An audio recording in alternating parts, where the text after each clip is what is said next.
Hey everyone, welcome back. So in this video, we're going to talk about Charlotte and Gray's jewelry, whether it's legit or just another online scam.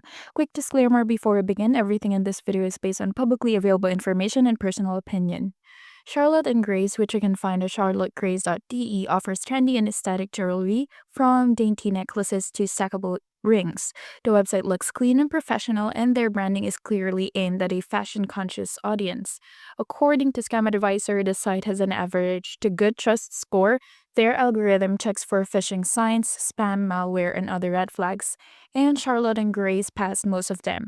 No major scam signals were found, but here's the catch. Since the analysis is automated, there's still a chance of sketchy stuff slipping through. So if you are planning to buy, double check reviews, return policies, and customer experiences on platforms outside the brand's website. For the final verdict, Charlotte and Grace jewelry appears legit based on current safety indicators. But just like with any smaller online brand, it's smart to proceed with caution, buy without credit card, read the fine print, and don't ignore your gut feeling.